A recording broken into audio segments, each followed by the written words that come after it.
सियाए राम। संगत जी, यह साखी मुझे चौधरी विलायत खान जी के सुपुत्र द्वारा प्राप्त हुई है। बात उन दिनों की है जब चौधरी जी परम पूज्य हजूर जी की सेवा में पाकिस्तान में रहा करते थे। चौधरी जी का एक सरदार मित्र था, वह भी हजूर जी का मुरीद था। उसका अपनी पत्नी से अक्सर लड़ाई झगड़ा होता रहता था। वह इस बात से बड़ा दुखी रहता था। एक दिन झगड़ा इतना बढ़ गया कि वह घर से निकला और पास में ही ट्रेन की पटरी पर अपना सिर रख दिया और ट्रेन के आने का इंतज़ार करने लगा। उसकी इच्छा थी कि ट्रेन उसकी गर्दन के ऊपर से निकल जाए और उसे इस जीवन में छुटकारा मिल जाए। उस दिन अचानक चौधरी जी अपने सरदार मित्र के घर टांगा से जा रहे थे। रास्ते में रेलवे फाटक पड़ता था। क्या देखते हैं, वहाँ बहुत भीड़ लगी हुई है।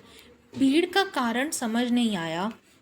सरदार मित्र के घर पहुँचे और दरवाज़ा खटखटाया तो अंदर से आवाज़ आई, सरदार जी घर नहीं है, वे ट्रेन के नीचे मरने गए हैं। चौधरी जी यह सुनकर ट्रेन की पटरी की तरफ भागे। अब उन्हें समझ आया कि रेलवे फाटक पर भीड़ क्यों लगी हुई थी। वहां पहुंचे तो देखा वो सरदार जी अपना सिर पकड़कर बैठे हैं। चौधरी जी ने उसका हाथ पकड़ा और कहा, यह क्या पागलपन कर रहे हो। सरदार जी बड़ी सोच में बैठे थे। चौधरी जी ने पूछा, तुम मरने आए थे, क्या हुआ, सोच में क्यों बैठे हो। सरदार जी ने बताया, मैंने ट्रेन की पटरी पर सर रखा था। जैसे ही ट्रेन आई, कहीं से भागते भागते सफ़ेद कपड़े पहने एक सज्जन आए और मुझे ट्रेन की पटरी से धक्का दे दिया। वह खुद भी पटरी की दूसरी तरफ जा गिरे। मैं उनको देख नहीं पाया कि वे कौन थे, इसलिए मैं सोच में डूबा हुआ हूँ। चौधरी जी ने उसको उठाया और कहा, चलो अपने मुर्शद बाबा जी के पास चलते हैं, वही कोई रास्ता बताएंगे। दोनों हजूर जी की हाजिरी में पहुँचे। देखा हजूर जी अपने आसन पर विराजमान थे। दोनों ने हजूर जी को सजदा किया और उनके चरणों में बैठ गए। हजूर जी जैसे उन दोनों का ही इंतज़ार कर रहे थे।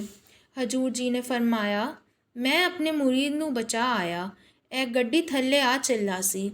मैं भज भज के गया ते एनू ट्रेन थल्लों बचाया, पर एनू कह दे मैं रोज़ भज भज के नई जान नहीं बचाण वाला। ए वेखो, एनू बचान गया ते मैं खुद भी डह गया, मेरे गोडे छिल गए ने। परम पिता हजूर जी के घुटनों पर पट्टी बंधी हुई थी। हजूर जी ने फरमाया, एनू बोलो, अगर मरना ही है तो जनानी नू मारे खुद क्यों मरण लगावे, मैं रोज़ नहीं बचान जाऊँगा। संगत जी, ऐसे हैं हमारे हजूर शहंशाह बाबा दलीप सिंह जी बेदी महाराज। अपने सेवक को गर्म हवा भी नहीं लगने देते, वो भी अपने ऊपर ले लेते हैं। हम सभी बड़े भाग्यशाली हैं जो ऐसे पूर्ण सद्गुरु हमें मिले हैं। कोटि कोटि प्रणाम, कोटि कोटि शुक्राना। बोले साचे दरबार की जय। सियाए राम।